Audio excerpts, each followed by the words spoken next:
Capítulo 6. Crecimiento y protección. La evolución nos ha suministrado un montón de mecanismos de supervivencia. Pueden dividirse a grandes rasgos en dos categorías funcionales: crecimiento o desarrollo y protección. Estos mecanismos de crecimiento y protección son comportamientos fundamentales necesarios para la supervivencia de cualquier organismo. Estoy seguro de que sabes lo importante que es protegerte a ti mismo. Sin embargo, tal vez no te hayas dado cuenta de que el crecimiento también es de vital importancia.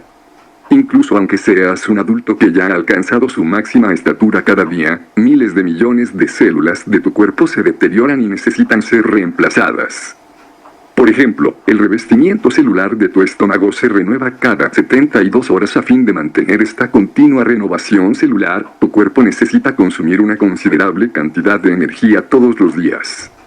A estas alturas no te sorprenderá descubrir que fue en el laboratorio el lugar donde el estudio de las células me ha llevado en tantas ocasiones a descubrir cosas sobre el organismo multicelular humano, donde comprendí por primera vez lo importantes que son los comportamientos de crecimiento y de protección. Cuando clonaba células endoteliales humanas, estas se alejaban de las toxinas que añadía al medio de cultivo. Al igual que los humanos se alejan de los pumas y de los posibles asaltantes de los callejones oscuros. También se acercaban a los nutrientes, del mismo modo que los humanos se acercan al desayuno, a la comida, a la cena y al amor. Estos movimientos opuestos definen las dos respuestas celulares básicas a los estímulos del entorno.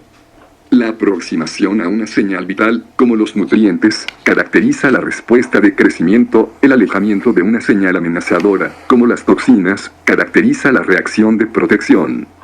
Hay que señalar también que algunos de los estímulos del entorno son neutros y no provocan ni una reacción de crecimiento ni una de protección. La investigación que llevé a cabo en Stanford demostró que estos comportamientos de crecimiento y protección son también esenciales para los organismos multicelulares como los de los humanos.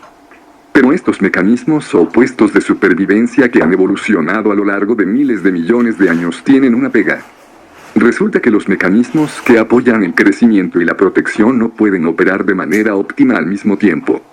En otras palabras, las células no se pueden mover simultáneamente en sentidos opuestos. Las células de los vasos sanguíneos humanos que estudié en Stanford poseían una anatomía microscópica característica cuando llevaban a cabo la función de nutrición y otra completamente distinta cuando se encontraban inmersas en una respuesta de protección.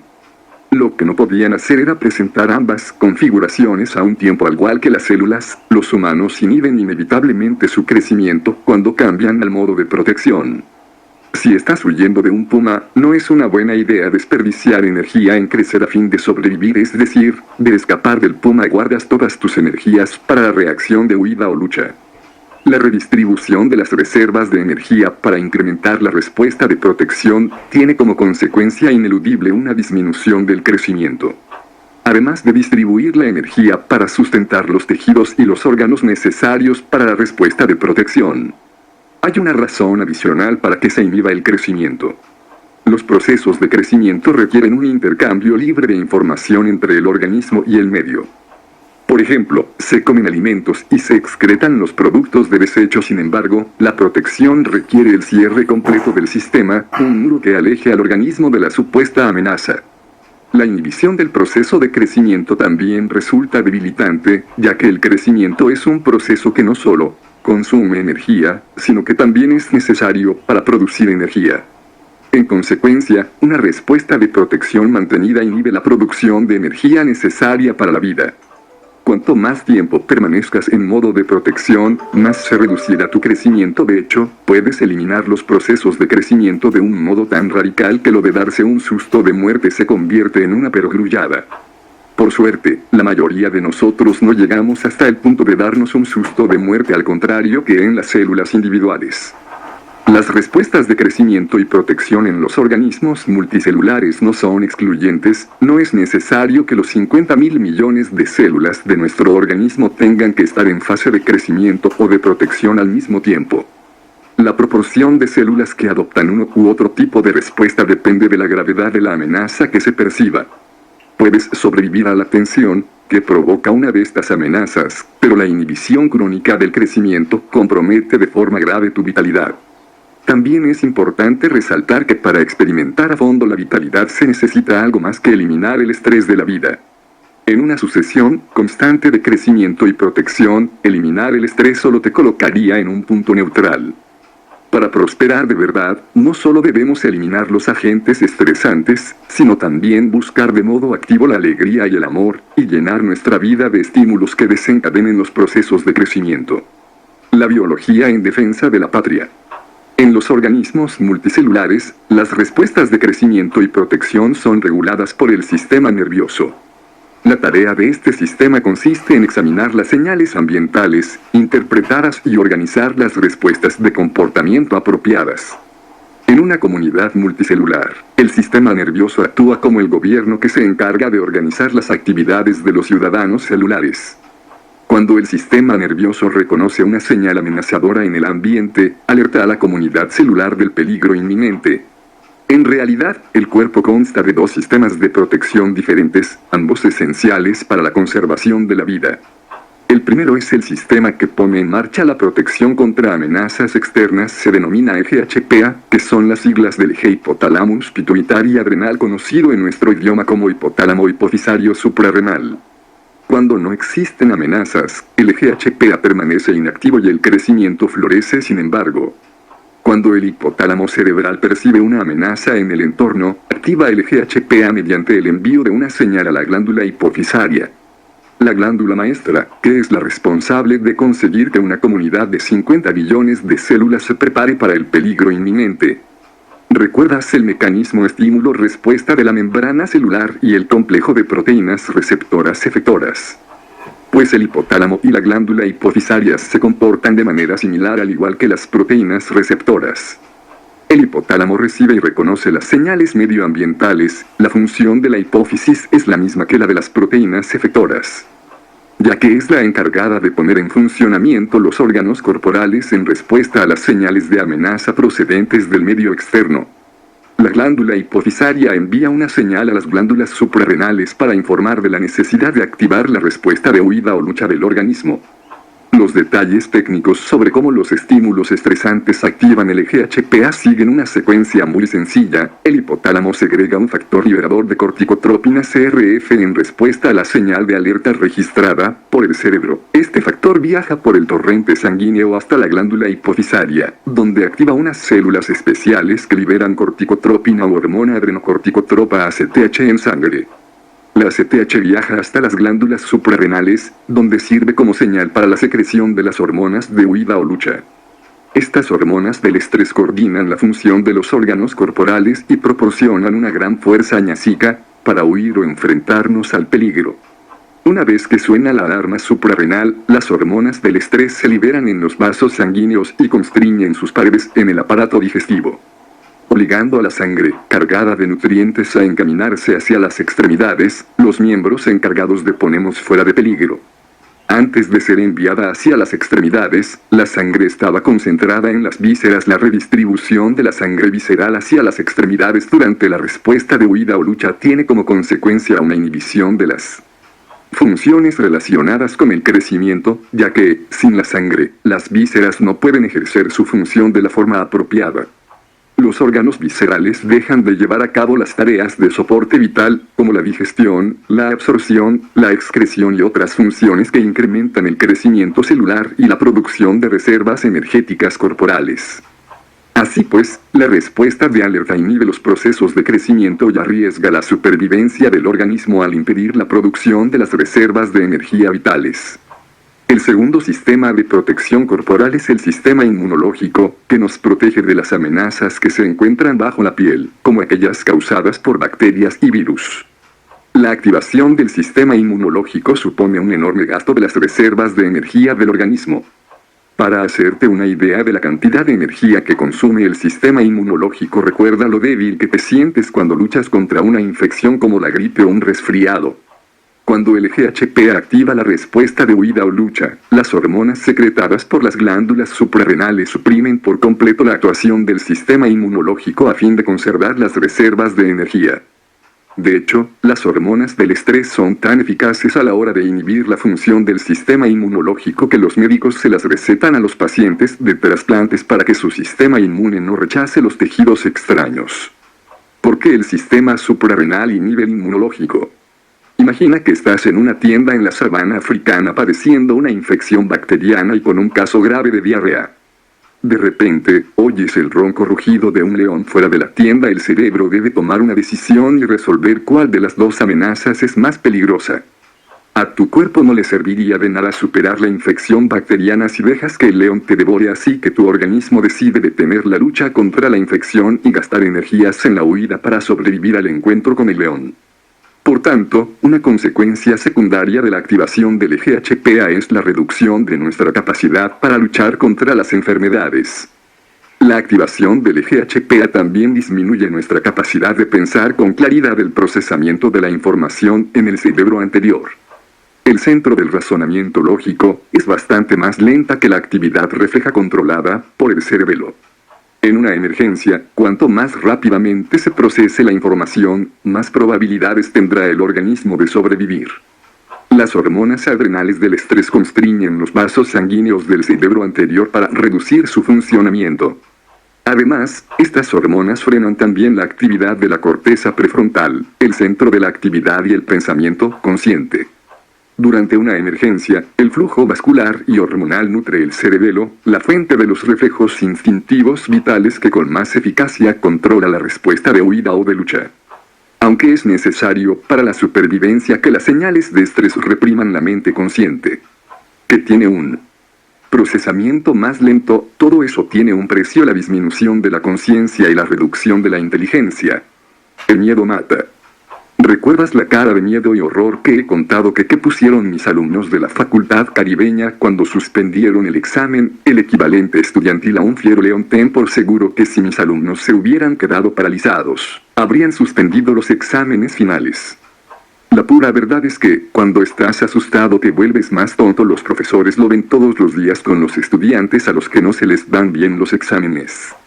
La ansiedad que provocan los exámenes paraliza a los alumnos que con manos temblorosas marcan las respuestas equivocadas porque, a causa del pánico, no pueden acceder a la información almacenada en el cerebro que tan cuidadosamente han ido adquiriendo durante el semestre. El sistema HPA es un mecanismo brillante para manejar situaciones de estrés agudo. No obstante, este sistema de protección no está diseñado para permanecer activado de forma continuada. Hoy en día, la mayor parte del estrés que experimentamos no tiene carácter agudo, no son amenazas concretas que podamos identificar con facilidad. No podemos responder a ellas y seguir adelante. Nos vemos acosados a diario por multitud de problemas sin solución en nuestra vida personal. Nuestro trabajo y nuestro planeta desgarrado por las guerras. Dichas preocupaciones no amenazan nuestra supervivencia inmediata, pero activan igualmente el EGHPA y el resultado es una elevación crónica de las hormonas del estrés. Para ilustrar los efectos adversos de la liberación mantenida de adrenalina voy a utilizar el ejemplo de una carrera de atletismo. Un saludable grupo de expertos velocistas se coloca en la línea de salida. Cuando escuchan eso ven sus puestos, apoyan las manos y las rodillas e introducen los pies en los puestos de salida. A continuación, el juez de salida grita: listos. Los atletas contraen los músculos mientras se elevan apoyados sobre las puntas de los dedos de las manos y de los pies. Cuando cambian al modo listos, sus cuerpos liberan adrenalina a fin de fortalecer los músculos para la ardua tarea que tienen por delante. Mientras los atletas se contienen a la espera de que llegue el ya, sus cuerpos se tensan en anticipación a la carrera. En una carrera normal, esa tensión dura solo un segundo o dos antes de que el juez de salida grite ya. Sin embargo, en nuestra hipotética carrera el grito de ya que pondría a los atletas en movimiento no llega nunca. Sin importar lo en forma que estén, esos atletas se desplomarían en cuestión de segundos a causa del esfuerzo. Vivimos en un mundo que nos mantiene de manera constante en el modo listos y un creciente número de investigaciones sugiere que nuestro estilo de vida en alerta continua supone un serio problema para nuestra salud. El estrés diario activa de forma constante el EGHPA, preparando nuestros cuerpos para la acción. Al contrario que en el caso de los atletas, el estrés que acumulamos no se libera de las presiones generadas por nuestros miedos crónicos y nuestras preocupaciones. Casi la totalidad de las enfermedades importantes de la población están relacionadas con el estrés crónico. En un revelador estudio publicado en la revista Science en el año 2003, los científicos investigaron por qué los pacientes que toman antidepresivos y inhibidores selectivos de la recaptación de serotonina como el Prozac o el Zoloft, no se sienten mejor de inmediato. Por lo general, existe al menos un intervalo de 2 semanas entre el comienzo de la toma del fármaco y el momento en que los pacientes empiezan a sentirse mejor. El estudio descubrió que las personas deprimidas muestran una incomprensible falta de división celular en una región del cerebro llamada hipocampo. Una parte del sistema nervioso relacionada con la memoria. Las células del hipocampo reanudaban la división cuando los pacientes comenzaban a experimentar los cambios de humor debidos a los fármacos ISRS. Semanas después de que se instaurara el régimen de tratamiento, este estudio y otros como este ponen en entredicho la teoría de que la depresión no es más que el resultado de un desequilibrio químico que altera la producción cerebral de monoaminas, en especial de la serotonina. Si se tratara de algo tan simple como eso, los fármacos ISRS restablecerían ese balance químico de inmediato. Otras investigaciones apuntan a la inhibición del crecimiento neuronal provocado por las hormonas del estrés como causa de la depresión. De hecho, en los pacientes depresivos crónicos, el hipocampo y la corteza prefrontal, el centro del razonamiento lógico, están físicamente reducidos. Una revisión de este estudio publicada en la revista Science decía, la hipótesis de las monoaminas ha sido sustituida en los últimos años por la del estrés, que postula que la depresión se produce cuando la maquinaria cerebral del estrés funciona a marchas forzadas. El protagonista principal en esta teoría es el eje hipotálamo hipofisario suprarrenal HPA Holden. 2003. El efecto del eje HPA sobre la comunidad celular es equivalente al que tiene el estrés sobre la población humana. Imagínate una dinámica comunidad allá por los años de la Guerra Fría, cuando la posibilidad de un ataque nuclear por parte de los rusos rondaba siempre la cabeza de los estadounidenses, al igual que las células de un organismo multicelular. Los miembros de esta sociedad de la Guerra Fría trabajaban de forma activa en su trabajo, que contribuía al crecimiento de la comunidad, y por lo general se llevaban bien los unos con los otros. Las fábricas no dejaban de producir. La gente de la construcción levantaba nuevos edificios. Las tiendas de comestibles vendían sus alimentos y los niños aprendían el abecedario en los colegios. La comunidad se encuentra en un estado saludable y de crecimiento mientras sus miembros interactúan de forma constructiva en pos de un objetivo común. De repente, el sonido de las sirenas que advierten de la posibilidad de un ataque aéreo sacude la ciudad. Todo el mundo deja de trabajar para huir en busca de un refugio seguro que lo proteja de las bombas. La armonía de la comunidad se ve interrumpida cuando sus miembros, que actúan solo para asegurar su supervivencia, huyen hacia el refugio. Después de 5 minutos, suena la señal que indica que ha pasado el peligro. Los ciudadanos regresan a sus trabajos y continúan con su vida en la próspera comunidad.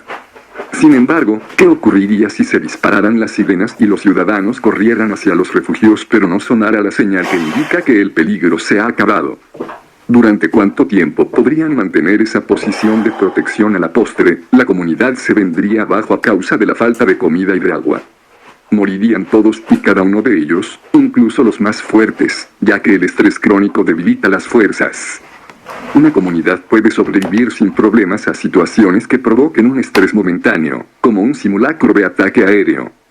Pero cuando la situación de estrés se extiende en el tiempo, el resultado es el cese del crecimiento y el colapso de la comunidad. Otro ejemplo de la influencia que tiene el estrés sobre la población es la historia de la tragedia del 11/5. Hasta el momento en que se produjo el ataque terrorista, el país se encontraba en estado de crecimiento. Inmediatamente después del 11/5, cuando el impacto de las noticias se extendió no solo a la comunidad de Nueva York sino a la nación entera. Todos experimentamos una sensación de amenaza inminente para nuestra supervivencia. El impacto de las declaraciones del gobierno, que hacían hincapié en la continua presencia de peligro tras el ataque, tuvo un efecto similar al de las hormonas suprarrenales.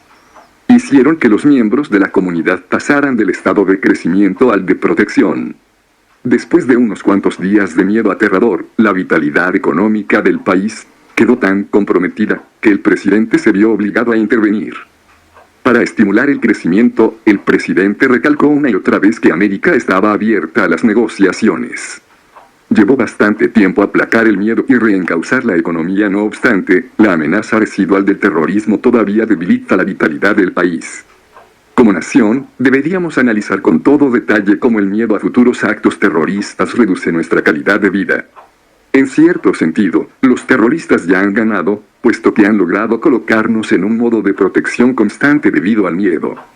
También me gustaría sugerir que examinaras cómo influyen en tu vida los miedos y las respuestas consiguientes de protección. ¿Cuáles son los miedos que impiden tu crecimiento? ¿De dónde salen esos miedos? ¿Son necesarios? ¿Son reales? ¿Te ayudan a llevar una vida plena? Trataremos esto con más detalle en el siguiente capítulo, que analiza la importancia de la paternidad responsable. Si somos capaces de controlar nuestros miedos, podremos recuperar el control de nuestras vidas. El presidente Franklin D. Roosevelt conocía la naturaleza destructiva del miedo. Eligió sus palabras con mucho cuidado cuando le dijo a una nación en las garras de la Gran Depresión y al borde de la Primera Guerra Mundial: no tenemos nada que temer salvo el miedo mismo. Eliminar nuestros miedos es el primer paso hacia una vida más plena y satisfactoria.